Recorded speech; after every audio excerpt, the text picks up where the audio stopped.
Hi, my name is Karen Alexandra Nogues, and I'm a sophomore here in Courier House. Today I'm here with Elizabeth Ross, the Faculty Dean of Courier House, and I have several questions for her. So let's get started. Sure. Thank you for having me here. This is a really wonderful opportunity. Thank you very much. Elizabeth, would you please tell us a little bit about yourself? So, I'm British and I have a background in laboratory science. I have a PhD in immunology and we moved to the States about 34 years ago. And I've been working in Africa since 1981. On and off, and in Uganda for the last almost 30 years. And for the last 20 years, I've been the director of a project that works with schools around a national park in Uganda, and we're really concerned with conservation, but through programs that support health and education and care for the environment in schools that border the national park. Wow, that's so interesting.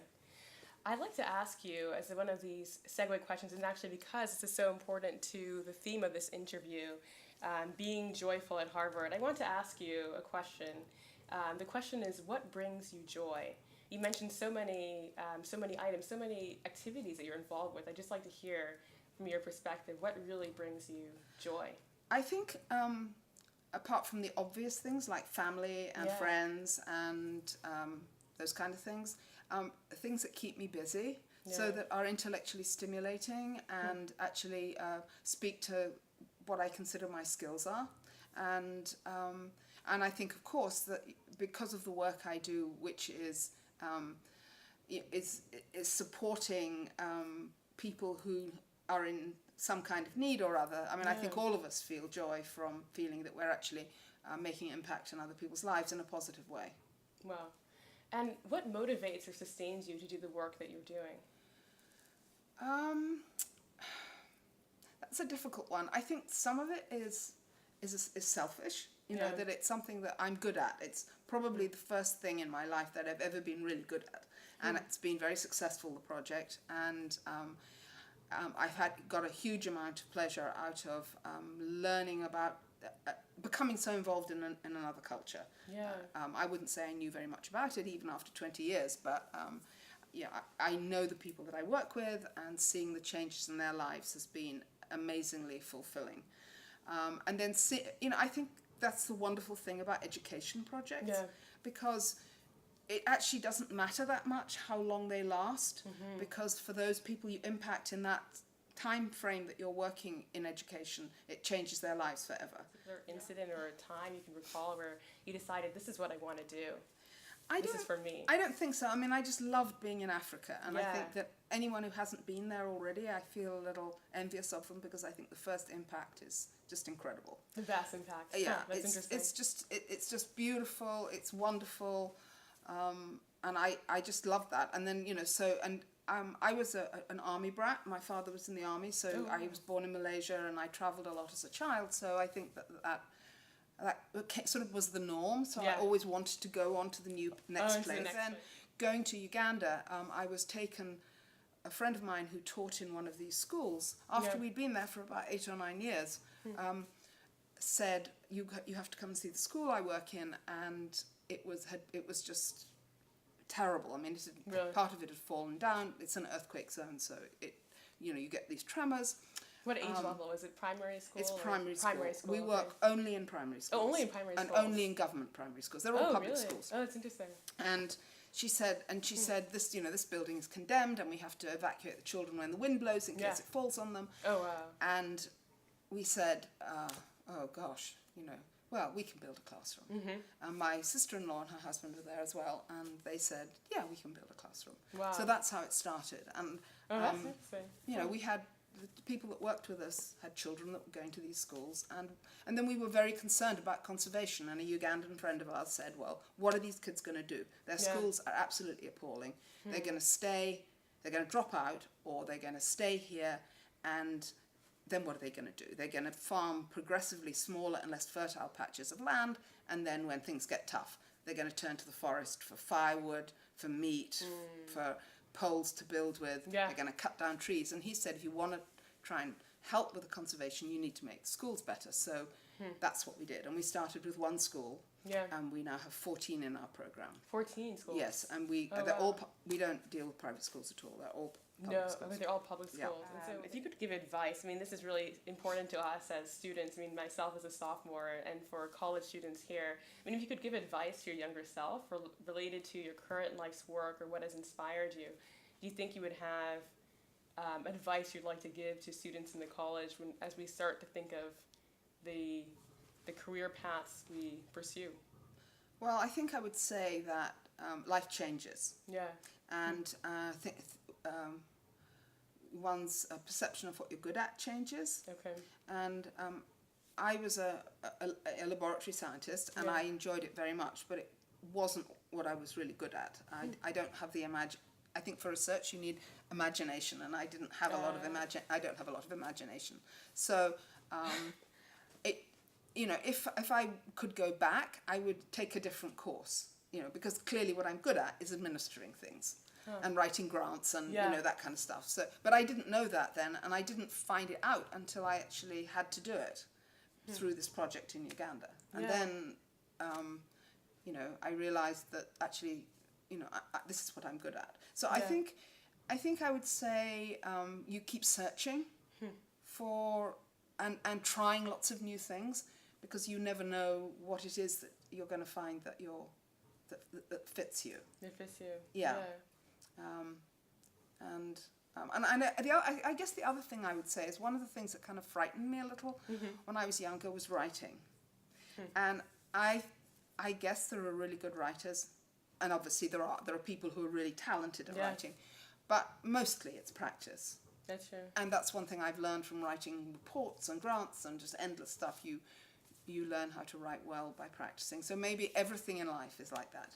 You keep practicing at it, and you stay open to opportunities that may not ever have occurred to you, and you may find that that's your slot. That's interesting. It's not about necessarily deciding what you think you're good at now and then maybe No. just sticking with that. It's also about exploration. Yes. That's so important, because I think that even for us here at Harvard, I think so often when we're choosing a concentration, the temptation is to just see, what have I been good at so far in my life, and then choose that path and stick with that and ignore maybe the rest. But it's really about, it's not necessarily that. It's really about thinking about, what do I want to do with my life? How can I explore more here, use opportunities here, and not just think about what have I been good at until now. Right, because I was good at Yeah. science. That's all I wanted to do from the time I was 12. And so that's what I did, and then I sort of, as one does as a student, you go to university, and then you get pulled into graduate work because that's the next The next step. step. And things are a lot more flexible for you now, so you can take a couple of years off and try something else and then go back to graduate school. The British system is very rigid, and it was particularly rigid then, so if I had dropped out for a year to do something else, it would have been hard to go back to graduate school. And so I don't think I thought very clearly about what I was doing. I would suggest now that people take time to try other things and think about it. I think that doing a PhD stood me in really good stead for what I do now, because I can do statistics, I know how to design experiments, so the way that we run our project is we do lots of evaluations, and we think carefully about the evaluations so that we know what the results of what we're doing are, and sometimes it's good and sometimes it's bad. So I'm not saying that experience hasn't really helped me with what I do now, but it probably wasn't the ideal job for me. Stretched for anything. And I'd like to ask you, this is also, and this question I know is a difficult one, but we'd still like to have your opinion on this.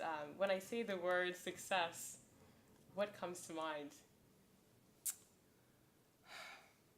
Well, clearly it's not economic success, because everything we do is voluntary. So for some people, that's a measure of success, is how much money you make. I think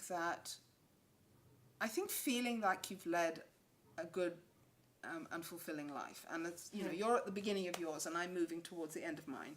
And when I look back on my life, there are lots of things I wish I hadn't done, and there are times when it wasn't that great. But on the whole, I think I feel that I have contributed. And I think that's Very powerful. probably, that makes me feel successful and I'm good at writing grants. Yeah. And before we end, I'd like to just ask, I mean, when you thought about, I mean, how did you come to the decision to become faculty dean of Courier House? What motivated that decision? So our children the last of our kids had gone to college. Yeah. And we had a house that was too big for us, and we wanted to downsize and think about other things. And David Pilbeam, who was the acting dean of the college, works with Richard, and they were talking one day, and he said, "So what's going on in your life?" And Richard said, "Well, we're at this point, we think we're going to sell the house and move into something smaller, and we're sort of thinking about post-children life." Yeah. And David said, "Have you ever thought about becoming then housemasters?" And I think once, much earlier, Richard had been approached about doing this, but he had, our children were at school, and it was just too complicated. And so we said, well, no, but actually that sounds really interesting. And one of the things that was really, we were looking for something new, and also something to do together, which was a real attraction, that this was something that we could do together, because children tend to, it's a busy time when you have children, and you don't spend a lot of time together. So, and it just seemed like neither of us actually knew very much about it. So it was a bit like, jumping in the deep end. But we knew that we were really interested in the students, and we knew that it was going to be very fulfilling and fun to be with a lot of young people who are really terrific, and it has been. I mean, it's been terrific. Yeah. And what have you found most fulfilling about being a faculty dean? Being faculty dean? Well, I think some of the bit that speaks to my sort of organising bossy side. Yeah. I like the organisational aspect. So a lot of that is the parts that the house doesn't see. So there's a lot of work that goes on behind the scenes that the students don't see. You would see it if it didn't happen, because things wouldn't run, right? Sure.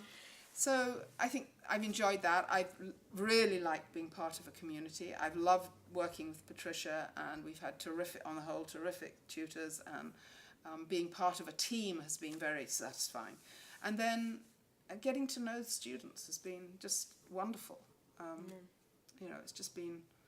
And then, you asked about success. In not many cases, but there have been a few cases where I've been able to help students think about what they want to do next, and provide them with opportunities and references and that kind of thing. So that's been nice useful, too. yeah. That's been great. Yeah. Is there anything else you'd like to share? I don't think so. I guess I would just say I would just repeat again that life is, has its ups and downs, but is mostly pretty exciting. And I think, there are things that I would do now that I would never have done at your age, because I was too nervous. I didn't have the confidence. I don't know. I didn't know what I was doing, and I felt embarrassed about making an idiot of myself. And I think that I know that's natural to feel like that, but I wish now, looking back, that I hadn't been quite so self-conscious about a lot of stuff, because actually it doesn't matter if you make an idiot of yourself. People are far too tied up in how they're feeling about themselves to notice. I've heard that before too. Thank you so much. You're welcome. Thank you.